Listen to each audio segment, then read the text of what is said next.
Olá pessoal do canal Brasil Notícias, eu sou Rilgley Fagundes, hoje é 4 de setembro de 2019, link na descrição do vídeo, canal Delícias da Angélica.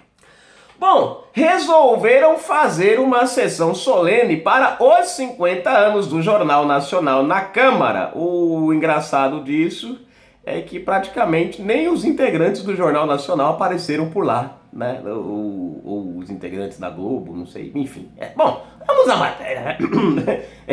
Eu não sei como é que você faz festa pro aniversariante e ele não aparece. Ai. Vamos lá, se inscreve, comenta, compartilha aqui, like, manda suas notificações. Câmara faz patética e vexatória sessão solene em homenagem aos 50 anos do Jornal Nacional. Sessão solene na Câmara dos Deputados realizadas nesta terça-feira, 3 em homenagem aos 50 anos do Jornal Nacional. Plenário vazio, a ausência de todos os integrantes do clã Marinho, uma clara manifestação de falta de respeito, de consideração, descaso e desprezo sem precedentes na história para com aquela casa legislativa. Olha só, gente. Bom, bilionários, eles não estão nem aí para o país. Discursos vazios de puxa-sacos em visível desconforto. O programa jornalístico que representou a mais forte fonte do Brasil de informação, hoje está longe, muito longe do que já foi. Minguou e não transmite nenhum grau de confiança e segurança ao público brasileiro. A decadência visível, fruto da evolução das novas tecnologias e do acesso do público às modernas plataformas de informações, sobretudo nas mídias sociais. Com a audiência caindo a cada dia e sem poder, já não tem mais patrocinador e anunciantes estatais, dispostos a pagar o maior preço por segundo da mídia mundial. Já não forma, não induz, não manipula a opinião pública. Na mesa diretora, o Alexandre Frota, nada mais icônico para esse momento. A evolução da degradação visível. Hashtag Globo Lixo. Gente, aqui, cara, eu assisti hoje de manhã no jornal, no Bom Dia Brasil. É Bom Dia Brasil? É o jornal Bom Dia Brasil da Globo. Eles falando lá, eles pegaram um espaço lá do jornal para falar só apenas sobre os 50 anos ali da comemoração ali na Câmara dos Deputados. Aí você assiste, você percebe que eles fazem o possível para fechar o ângulo da câmera, né, no público, ou não focar muito no tamanho do espaço do ambiente para não mostrar que estava vazio. Outro ponto interessante é que você viu, uma sessão dessa, ela no mínimo deveria ter a diretoria, né, da Globo ali, o pessoal do Roberto Marinho, né? Não tava, gente. Os donos da festa não estavam, não compareceram. O que a gente viu lá parecia mais uma puxação de saco de alguns parlamentares, né, que foram lá e falaram algumas palavrinhas, né? Nós tivemos alguns discursos solenes, que na verdade alguns como quando há uma cerimônia dessa, né, se faz obrigatório, né, até por uma questão de ética, a presença de representantes do governo, né? Nós tivemos lá o porta-voz do presidente da República, o general Rego Barros, estava lá, falou alguma coisa, né? Que, enfim, a ética, né, compete a isso. Afinal de contas, o nosso governo é um governo que não é autoritário, né? E apesar das diferenças, tem trabalhado, né, em cima de tentar equilibrar o governo para ambos os lados, né? E ele fez um discurso, acho que um discurso legal, eu gostei do discurso dele, né? O Eduardo Bolsonaro também fez um discurso, né, curto, rápido, né? Teve lá também as suas falas, assim como houveram outros, né, que puxaram o saco da Globo de um jeito. Agora, eu achei, né, que é o seguinte, gente, infelizmente, o Jornal Nacional, ele recebeu essa homenagem até por questão, não sei qual, que na conjuntura que ele vem se enquadrando nos últimos tempos, né? Ele tem sido um jornal que tem trazido total descredibilidade. Né? Quando você ouve, por exemplo, os elogios do general Rego Barros ao Jornal Nacional, você percebe que os elogios são a uma época, não a nossa. Porque o que ele fala do Jornal Nacional, a competência que um dia o Jornal Nacional já teve, né? Quando ele fala nessa competência, você lembra de outros períodos. Então ele elogia o Jornal Nacional no passado, como se fosse no presente, né? Faz aí uma, né, para poder manter a tranquilidade das coisas. É o papel dele, né? Isso. Enfim. E aí nós vimos lá o outro ponto interessante aí na mesa diretora, quem? Frotinha. Quer dizer, é o ícone mesmo, deu certinho ali, né? A representação do que é o Jornal Nacional, né? O Frotinha tava lá na mesa diretora, parabéns aí, né?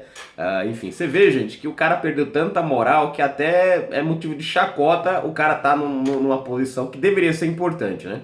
No caso, a posição não faz ele, mas ele faz a importância vexatória da posição se tornar evidente. Bom, tá aqui Jornal Nacional. Nós vimos a importância dele agora, né, no combate aí ao Bolsonaro, que a verdade foi essa, né? Ele praticamente assumiu uma linha de combate contra o presidente na questão da Amazônia. Depois tiveram que baixar o tom, tiveram que baixar a bola, porque, enfim, verdade não dá para se esconder, né? Manipularam o máximo que puderam, mas depois até a própria revista Veja e o Jornal Nacional foram obrigados a fazer uma matéria no finalzinho de tudo, né? Mostrando a realidade do Brasil. Isso é um fato que eles tiveram que engolir a seco, né? Aqui nós sempre falamos, gente, o Jornal Nacional, se ele fizesse uma matéria coerente, decente e responsável, hoje, nessa atual conjuntura que nós temos o governo hoje, o Jornal Nacional ele recuperaria a moral dele. Por quê? Porque é uma coisa que é o anseio de todo brasileiro. O brasileiro não quer mais ser enganado com informações falsas. O brasileiro não quer ser mais iludido com informações mentirosas, contraditórias. Não, o cara quer hoje o quê? Primeiro, seja respeitado o voto dele em Bolsonaro. O que ele quer? Que o jornal que publique matérias informe a verdade sobre o atual presidente. Não fique manipulando. Então o jornal que faz isso ganha credibilidade.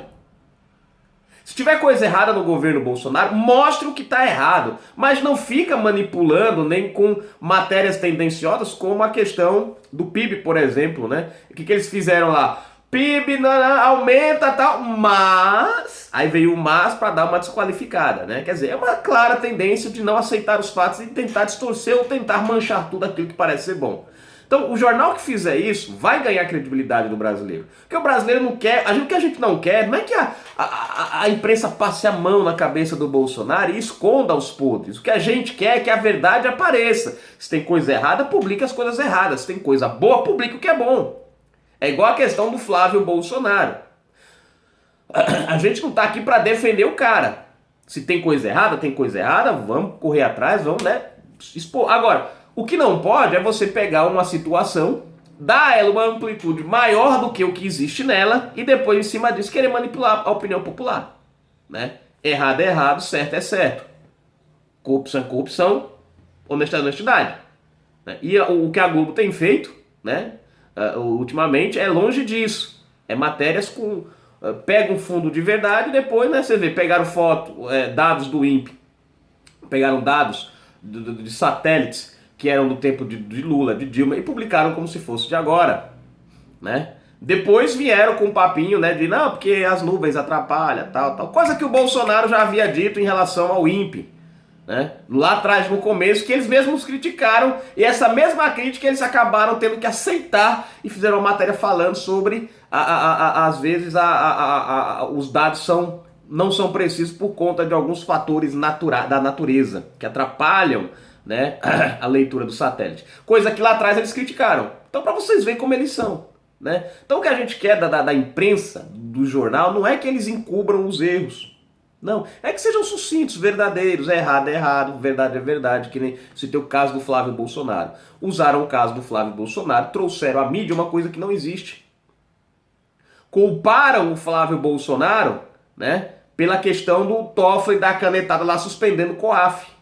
O problema é que não explicaram, eles não explicam, falam do processo, mas não explicam o processo. O que foi que realmente o Flávio pediu? O Flávio não pediu em nenhum momento suspensão de COAF, nada. Eu entrei lá e eu li a própria nota do MP dizendo que realmente havia umas investigações, reconhecendo erros nas investigações de alguns dados, na obtenção de alguns dados pelo COAF, e tudo que o Flávio pedia era explicação sobre esses dados específicos. E não sobre uma suspensão total do processo. Mas o Toffoli entendeu que o bom era dar a canetada assim, porque 2 coelhos com a cajadada só. Dava uma manchada na imagem do Bolsonaro e protegia a própria esposa do Toffoli e do Gilmar Mendes e o Glenn Greenwald. Então, houve aí. Então, aí a mídia, sabendo da verdade, não publica a verdade. Publica, não, porque Bolsonaro tem um acordo com o Dias Toffoli que protegeu o filho. Aí dias depois você vê o Bolsonaro pegar o COAF, que estava num lugar onde o STF podia meter o dedo, e já tinha feito isso. Aí ele tira o COAF dali e põe no BC, no Banco Central. Resultando em quê? Resultando em destravar o COAF novamente, que inclusive volta a investigar o próprio filho. Aí você pergunta, e aí, que agora? Se havia um acordo com o Bolsonaro e com o Toffoli, bastava o Bolsonaro deixar o COAF onde estava. Estava muito bem, obrigado. Mas tirar o COAF dali e colocar no BC onde ele colocou, tirando das mãos do Toffoli a questão do vai ou vem, para ou continua, fez com que o COAF voltasse a trabalhar e o alvo pudesse novamente ser o filho dele. Então a gente vê que a imprensa ela esconde, ela omite essas coisas, ela não conta. Então se a imprensa fosse verdadeira, ela tinha que ser parcial nos dois lados, imparcial nos dois lados. Flávio Bolsonaro encontrou alguma coisa? Mostra o que encontrou. Não tem? Não tem. Né? É igual... isso vale não só para o Flávio, isso vale para a esquerda, para a direita, para qualquer um. Né? Porque assim, gente, se a esquerda fosse uma esquerda sensata, se o PT fosse uma oposição sensata, seria válido para o nosso Brasil, para a nossa democracia. Porque o Brasil, a verdade é que precisa ter um equilíbrio. Você não pode ser 100% a favor. Você tem que ter a turma do contra e tem que ter a turma do a favor para equilibrar. A turma do contra vai encontrar pontos para poder mudar algumas coisas, para ver se equilibra as coisas. A turma a favor também, assim por diante. A política é assim, não existe um lado só. Tem que ter dois. O problema é que nós temos hoje uma esquerda que literalmente comprou uma briga contra a sociedade brasileira, não a favor da sociedade brasileira. Então, a imprensa brasileira, maior parte dela, assumiu essa bronca junto com a esquerda. Por quê? Porque vinha dinheiro, porque tinha dinheiro caindo nas mãos da esquerda, da imprensa através da esquerda. Por que você não vê a esquerda fazendo uma alusão grande sobre o caso de Lula mais? Palocci está fazendo uma delação aí que está avassaladora. Você vê pouquinhos minutos só da imprensa, do Jornal Nacional falando sobre esse assunto. Mas em contrapartida, você viu a questão da Amazônia tomando quase um jornal inteiro. Uma fala do presidente toma quase um jornal inteiro. Então você percebe aí que há uma certa manipulação dos fatos. Né? Há uma certa situação nas coisas erradas. Então toca o barco. Tá aí a vexatória, né? Foi uma vergonha. E o pior não é nada, gente. Para finalizar, pago com o nosso dinheiro, que essa sessão não foi de graça, não. Para eles foi, para nós não. Canal Brasil Notícias.